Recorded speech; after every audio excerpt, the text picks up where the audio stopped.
In football, every detail matters.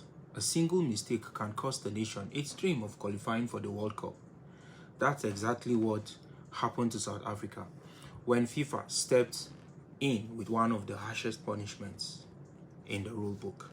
What actually did the South African football national team, the association and their country actually did to warrant such deduction of 3 solid points?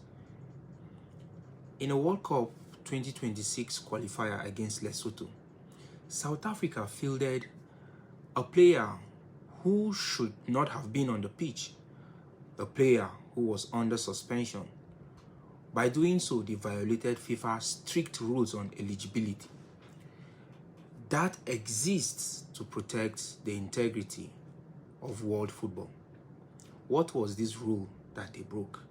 Like I said earlier, they fielded a player who was suspended, who was not supposed to play in that very match. Now, I'll be breaking down the rules as it regards this whole saga. Now, Article 6 of FIFA Disciplinary Code on strict liability provides that it does not matter if the mistake was intentional or accidental. The National Association is always responsible and should make sure that every player that they field is eligible and proper under such circumstance.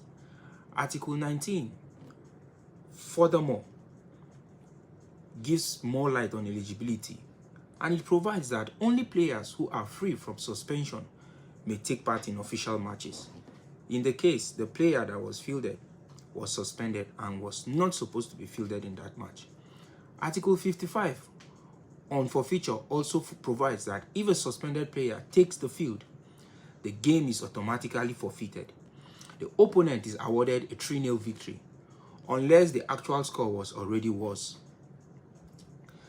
We might want to take a pause and ask, in all of this, does South Africa have a way? In short, fielding an ineligible player means you lose the match. No exceptions. Remember, this is a strict liability offense. And in law, whenever an offense is termed or tagged strict liability, it means that your defense, in most cases, will not hold water. Now, how does FIFA handle it? Now, FIFA takes a couple of measures, and one of those measures is one, detection. Now, either the opposing team can file a protest within 24 hours, or FIFA itself can file such a protest. Step 2 is investigation commences. Now, the disciplinary committee reviews the match report, the suspension list, and the player's record. These are what they're going to look at to actually arrive if a breach has been committed. Now, there is going to be a hearing. South Africa will be given that fair hearing, the chance to come and explain themselves. But here is the catch. It's a strict liability offense. Excuses here don't matter. After the hearing, there comes a decision. FIFA is going to enforce a forfeiture if such breach was actually, it was proven that there was a breach of the strict liability rules. And in this case, there was actually a breach. An ineligible player was actually fielded in the match. Finally, South Africa, if the decision is taken, South Africa has the opportunity to actually appeal it. And they appeal this to the Court of Arbitration for Sport. But in reality, overturning a strict liability ruling is almost impossible, like I've said before. Now, what consequence does this hold for South Africa? What is the impact? Is it devastating? Do we need to ask ourselves that? Of course it is, because that's a group that Nigeria, Benin, and the likes are actually dogging it out to qualify. Now, South Africa loses the points they thought they had won. To add more, Lesotho will gain a 3-0 crucial victory. Now, the South African Football Association will face a financial fine. And then the suspended player risked an extended ban.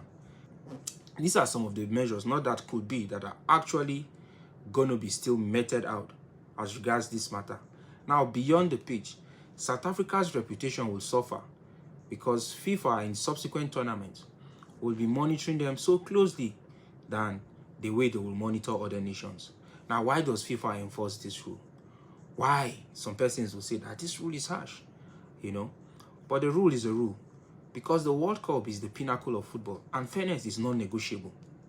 A team that follows the rules should never be punished for another man's negligence. We must also know that the integrity of the competition depends on the results beyond question. If there is a rule and the rule exists to make a competition healthy, sound, and orderly, then we shouldn't cry when such rules are actually meted out. And accountability keeps every nation and every participant vigilant.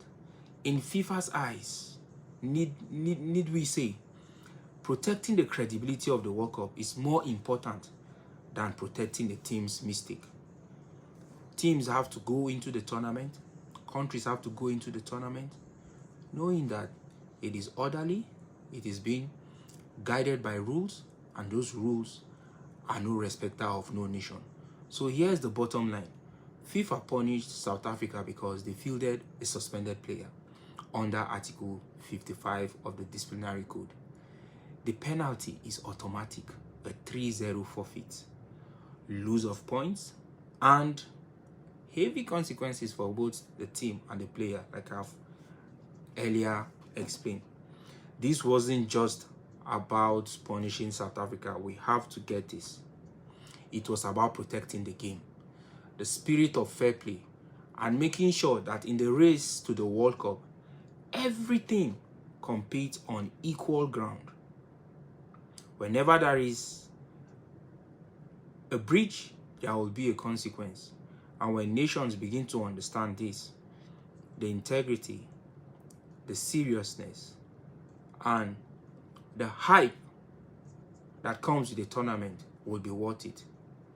If you find this breakdown helpful, don't forget to like, share, and subscribe for more deep dives into football's most dramatic moments. Until I meet you again, I'm Coach Lexi. Ciao.